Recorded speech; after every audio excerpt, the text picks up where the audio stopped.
Coming up on Path to Zero. Science is very important. It's the basis of everything we do, but it's a human story, right? Climate change is ultimately a human story. Welcome to a special edition of Path to Zero, recorded from the Reuters Global Energy Transition Summit in New York City. Now, here's your host, Tucker Perkins.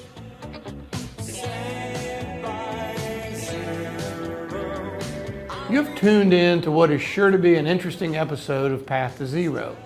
While we're here in New York, we're fortunate to speak to the journalist who is leading global climate coverage for one of the largest news organizations in the world. Peter Prengaman is the Global Climate and Environmental News Director for the Associated Press, the not-for-profit news agency headquartered here in New York. The AP was founded in 1846 and has earned 59 Pulitzer Prizes over the years. Peter, we're so honored to have you here in New York City. Welcome to Path to Zero. Thank you. It's great to be here. It's going to be a fascinating conversation, and you've had a fascinating career, so it should be. You've covered stories in 15 different countries, I believe. I know you had a long career in the bureau there in Rio de Janeiro. Stanford, several books about Brazil. He's got so much to tell us about, but kind of tell us about maybe your journey, and then more specifically, your journey inside Associated Press covering these stories. My journey, well, maybe I'd start a little bit with Brazil. That kind of leads into the books and, Brazil and covering the Associated Press. So when I was 10 years old, my mom adopted two boys from Brazil. And that was the first time I went to Brazil twice in Recife in the north. And so it sort of planted a seed in me in the interest in Latin America and specifically the interest in Brazil, which would then, manifest itself years later when I studied Portuguese and I did a master's at Stanford based on Brazil, and then would work in Brazil for 3 years and write a couple of books. And then with the Associated Press, I just always had this dream when I was growing up. I liked to write, and I wanted to work as a foreign correspondent. I really didn't know what that meant at the time, when I was in high school and then in college. But when I graduated from college, I went about figuring out what that was, and have now worked with AP for 22 years, many of those years overseas, many of those years also in the US in a lot of different roles. Currently, I oversee our climate and environment team around the world, and so we are covering stories on climate change, which is a huge subject. It is a huge subject, and and we're going to talk about it a little bit more, but such a different subject and story in Africa or Brazil. In fact, Brazil and South America is almost largely, I think, absent from the conversation sometimes, other than the role of sugarcane and ethanol. So I love talking about it, but it's just so different as you go around the world, not only the evolutions, but the way the citizens perceive it. So we're going to talk about that. But first, talk about your team. I mean, how difficult is it to have this team across the country and reporting accurately? It's a challenge. We have 30 people around the world, which sounds like a lot, but and is a good sizable team. But for the enormity of the story, it's not that large, right? Every day there are extreme weather events happening around the world, and this is one of the ways that our team covers climate change. We also cover policy changes, which is, really important. We cover solutions. We look at, different green energies, things that people are trying to do to decarbonize the world. And we really try to tell human stories more than anything. I think if there was any air of climate journalism, in the past, 10 years ago, 20 years ago, it was too focused on the science. And I think a lot of journalists and a lot of readers thought you have to know a lot about science to care about this story. That's not the case. Science is very important. It's the basis of everything we do. But it's a human story, right? Climate change is ultimately a human story. And as you think about that it is a human story, is there a particular scene or event that struck you at the time that said, this isn't about science, this is about people? Oh, there's so many. I think a couple in the last years, the flooding in Pakistan a couple of years ago where a third of the country was underwater. Libya had some really devastating floods last summer that killed thousands of people. Those are a couple that definitely stick with me. But through the stories, we focus on humans and people, particularly people who've been forced to move because of extreme weather. And so many of those stories stick with me. Climate change is an inequality story at the end of the day, right? If you have the money and you live in a coastal area, you can just build your house a little bit higher on stilts, or you can move somewhere else. If you don't, you're stuck. Right. You may be forced to leave. You may not have a place to go. We've done stories on people who live amid several inches of water every day in their house because they don't have anywhere else to go. How hard is it to tell the story, in a way that's fair to the story, fair to the facts, fair to the emotion? I mean, I can only imagine how difficult it is, but talk to us. AP is very well known for being fact-based, but how hard is it to tell the true story?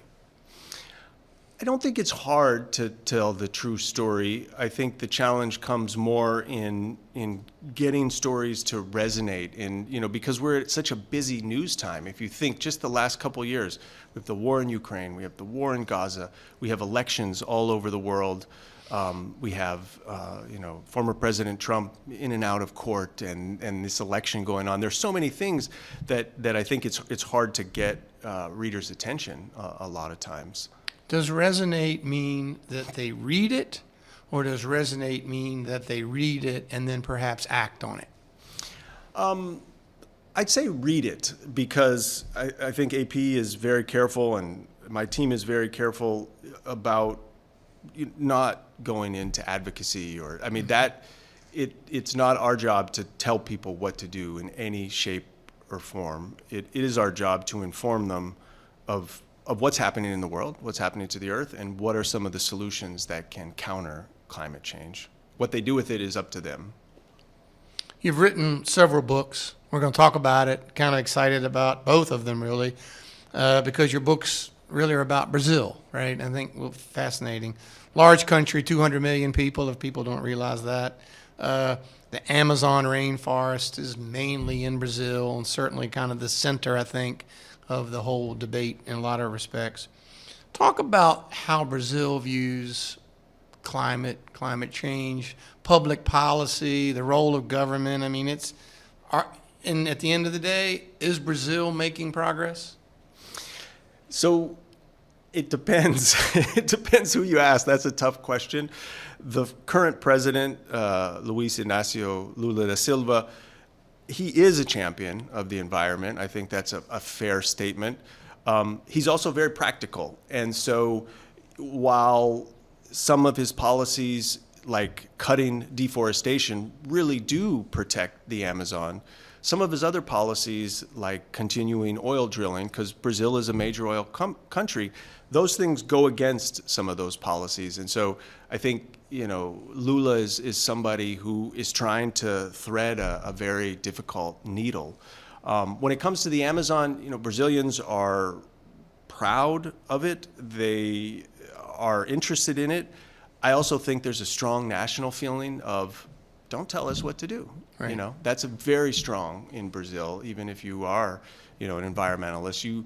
You often don't want to hear from other countries saying, well, this is how you should maintain your forests, because Brazilians make the point, well, Europeans and Americans, they cut a lot of their forests historically. Right. So who are you to tell us, what is going on? So, and at the end of the day, for many of them, that deforestation is really the difference between living, not living, living well, perhaps, eating and not eating, right? I mean, again, it's at a policy level that's up, but when you finally get down to it, for many of the farmers, it's the difference between having money or not having money.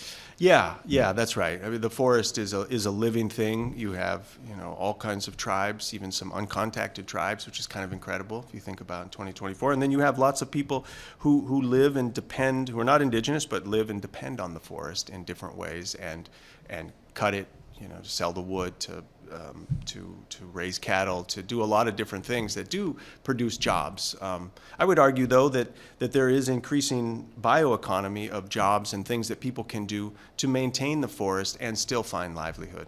And we write about some of those things. Let's talk about your books. Dilma's Downfall, right? Is that your first book? That's the first one, yeah. The first book. Yeah. It's about Brazil's first woman president, and then her ultimate impeachment.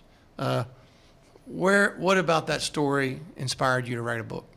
So I wrote this book with colleague and friend Mauricio Savarese, and I think what really inspired both of us was watching the 2016 impeachment, because here was a president, Dilma Rousseff, who had been elected twice, right? Who really hadn't done anything wrong in terms of the law. There were these kind of cooked up charges against her for what they called fiscal maneuvering, moving things from one budget to the next, but they were very weak.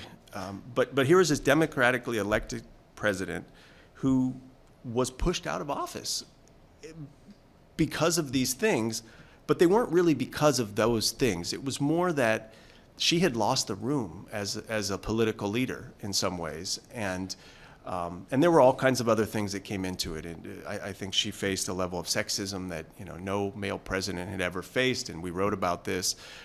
There were forces definitely from the hard right that were out to get her. There were a lot of things. Her own vice president orchestrated much of the coup against her. So there were a lot of things against her, but ultimately it was a political move to push her out, and she had kind of lost the room. And so I think Mauricio and I were both really struck by that something like that could happen at the time in 2016 for a young democracy like Brazil that had a history of military dictatorship and hadn't been out of that for that long. So I think that was the original inspiration, is like dig into it, see what happened, and recount this. Well, you certainly made a major step from the first story about politics and the power of politics and all of that. Your next story was about a person who had no power whatsoever, an 8-year-old boy wandering the streets of Rio who was determined to help others. I think that book, One for Two. One for Two, yeah. It's a children's book. Is it a children's book? Well, I don't know. What do you think? I wrote it. I think the story is powerful for adults. Well, thank you. Yeah, I was inspired actually by my son, I have 3 boys, who was really taken in the years that we lived in Brazil with all the homelessness and all the poverty that he saw every day. And in his own small way, like he wanted to counteract some of this. And so that's what I wrote about. Basically, this young boy, loosely based on him, that was going out into the street, seeing all this poverty, and just thinking, can I give them something? Will that help? And then through it all, the story talks about the homelessness, the militias, the violence, the stuff that's on the street. So yeah, you're right. Maybe it's not a happy children's book, but it's a meaningful story, and I'm really glad you told it. Thank you. So now, are you working on a third book? I am actually. Yeah, I'm working on another children's book based on communication. So I have 3 sons. And my third son, the youngest, named Pablo, has Down syndrome, and he doesn't speak. But he communicates amazingly with gestures and grunts and pointing people, and he has this language device. And so all of this comes together for this kind of pretty amazing communication. And so I'm going to write, I'm working on a book about how people who can't speak basically can find ways to communicate based on him. It's wonderful. Everyone has a voice. It's just how they use it. We'll look forward to seeing that.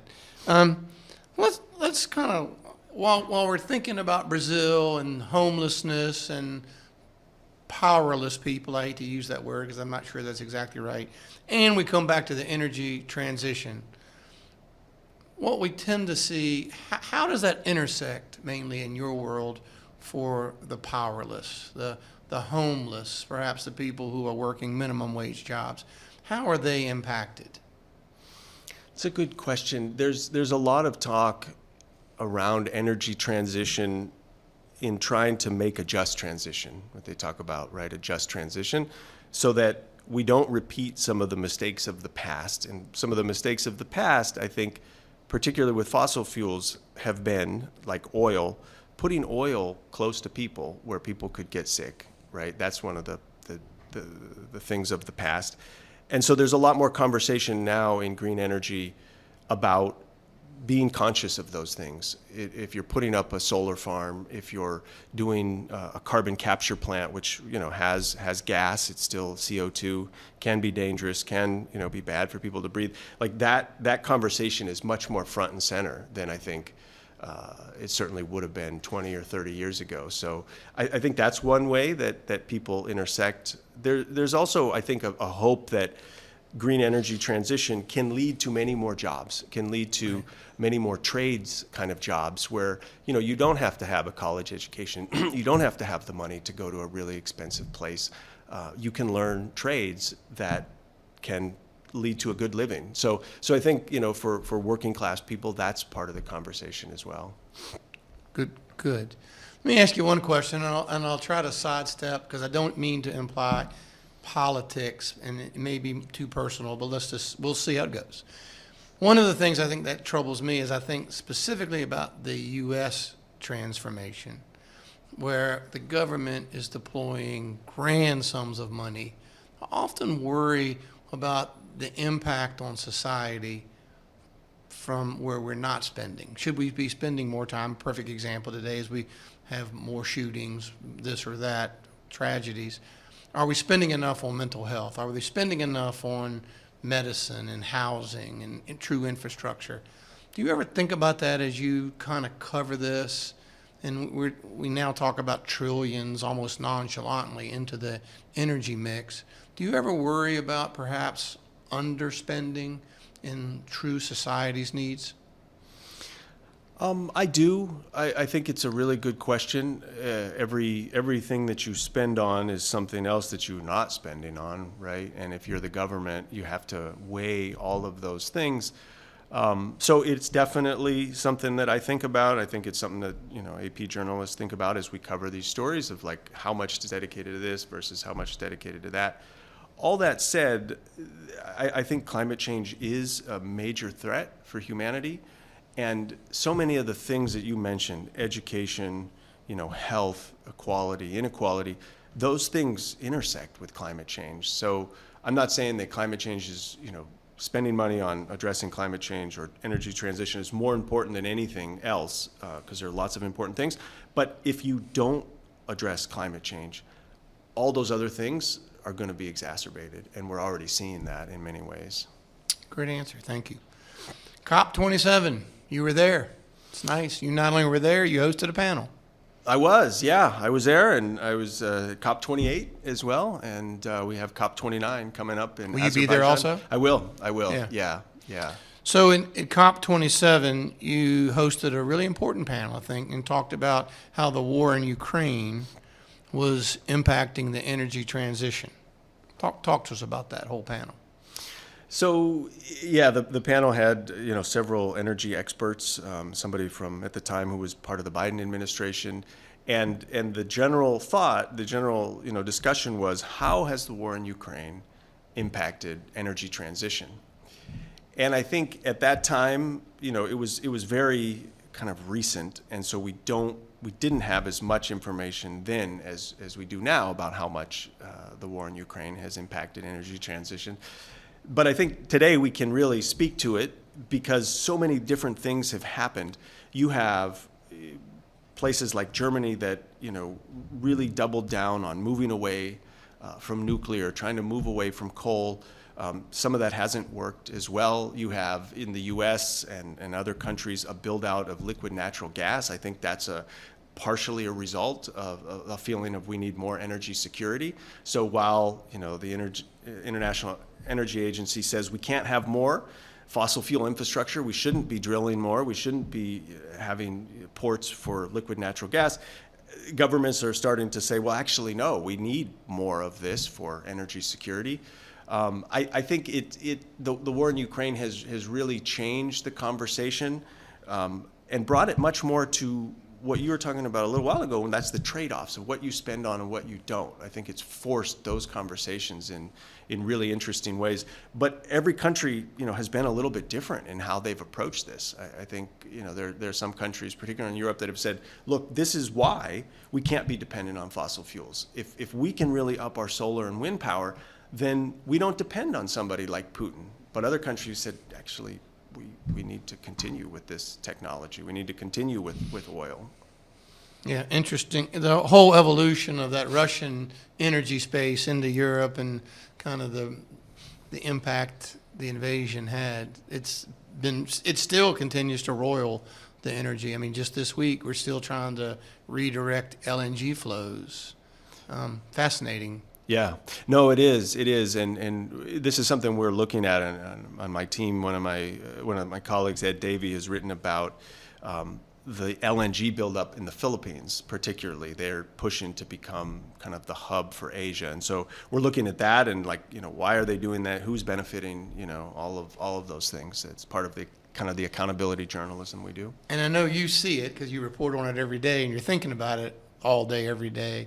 But it also, energy ultimately becomes power, right? Maybe power and energy are inseparably linked, but now we see, to a degree, Russia, North Korea, certainly China, becoming some kind of a power for energy, for users of energy.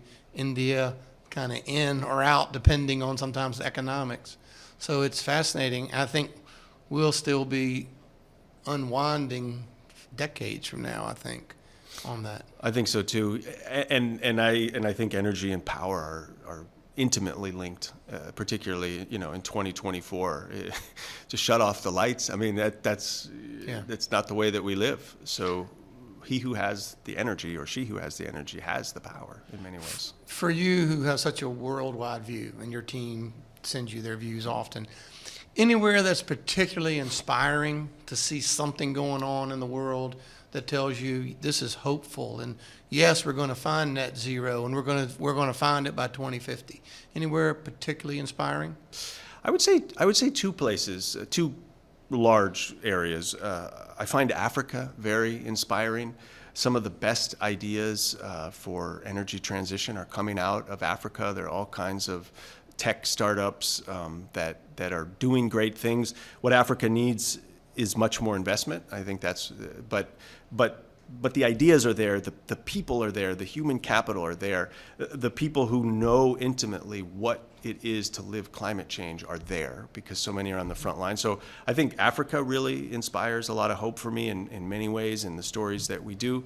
And then I would say the U.S. I mean, not to tout the U.S. because I'm American, but when you look at the Inflation Reduction Act, Biden's big climate law, it really is changing a lot of America, of jobs being rolled out, of people taking advantage of tax credits for efficiencies in their homes, for electric cars. I mean, that legislation, it'll take some years to know, how impactful, but it's having an impact. So when you step back and you say, well, where are some hopeful things? I think that's an area. Yeah, interesting. Very few other countries have followed Biden and with kind of massive scale programs like Inflation Reduction Act. I keep waiting to see other countries, and I'm not sure why, but most of them aren't following that with massive scale investment. I think it just depends on how you invest, because China, for example, they don't have a similar law, but their policies are around energy transition. Of course, they're around coal and meeting their own energy needs and stuff too, but China, for example, is the #1 producer of solar panels in the world.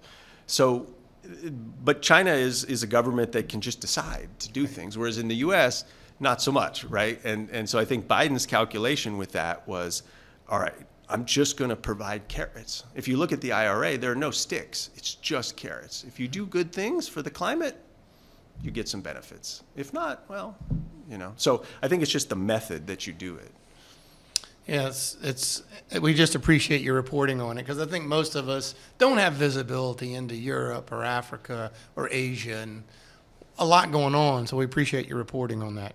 All right, time for some fun. Okay. Maybe to me the most difficult question I'll ask you. I'm going to hand you a magic wand. and you can use that wand one time for one thing in the next year that you think would have the biggest impact on climate change, how would you use it? I think I would, on climate change or just the world? Well, I'll give you the world. Okay, let me do the world. There's a lot with climate change, but I think this would help the world. I would wave the wand and have people remember their history. Like, take into account history. Because I feel like humans, and I see this with my kids, right? You see people, you see teenagers having to live all these things that you had to live, right? And you have to go through them. Part of that's part of life. But historically, as countries, it seems like, we fight a lot of the same wars over and over for similar things. We treat each other, badly in the same ways as humans. It's like so many of these things repeat themselves. So if I could wave a wand, it would be that the history that we all learn in school, like it sinks in and we say, wait a second, we've been down that road, right? We fought wars in Europe. Do we have to have another one? We fought wars in the Middle East, and I'm not making any opinions on what should happen or not, but just that war is not good, right? So that's what I would do. So not only know about your past, but hopefully learn from your past. Learn from your past, implement it. Okay, now I'm going to tighten you up a little bit. Now let's go use that wand for climate change. How would you use it? I think I would use it to somehow get stories about climate change in front of the public in a way that just hasn't been done. Because I believe that when you know more about what's happening to the earth and you know more about the options that we have to confront some of these problems, you'll feel propelled to act. It's not on me or my team or journalism to say this is what you should do, but we do want people to be conscious. And I feel like between all the news that there is out there, between a lot of misinformation, between a lot of confusion, the impact of what's happening to the climate isn't really felt on a large scale. So that's what I would wave a wand for, because I think a lot of things would follow from that. You're a guest 105, I think. I've asked that question 105 times. I was hoping that would be your answer. And I'm wrong 99% of the time, but I completely agree with you that it's not only about educating and focus, to your point, take the time to read the story that we took the time to write, but think about it and then perhaps think about how to use it in your life. That's right. A great use of your wand in both choices. Well, thank you. So thank you very much. Our second fun tradition is to plant a tree in your honor. The time you spend with us, the expertise you share with us. We love to find a national forest in the United States. You live now in New York. I know you lived in Arizona. I'm sure you lived a few other places. Where is a forest that you would love us to plant a tree in your name? I would say the Coconino Forest in Arizona. I lived in Arizona for 4 years in Phoenix. To get to the forest, you have to drive north to Flagstaff. There are many beautiful forests around the world. I've had the honor to see many, including the Amazon. But that one really sticks with me, and I think because of the smells. The smells of the pine trees in the high desert, whether it's winter or summer, those smells are just amazing. They take you somewhere. Awesome. We will look forward to that. Great use of that choice as well. Thank you. Before we let you go, anything you want to tell our listeners about something you're working on personally, something the Associated Press is working on, or perhaps how to learn a little bit more about you and your stories? I'll mention two things that our team is working on. We are getting ready to launch a series looking at indigenous peoples around the world, how they're adapting to climate change, and in some cases, how they're combating climate change. That's one series. And then we're also getting ready to launch a series looking at the transition to green energy and specific workers.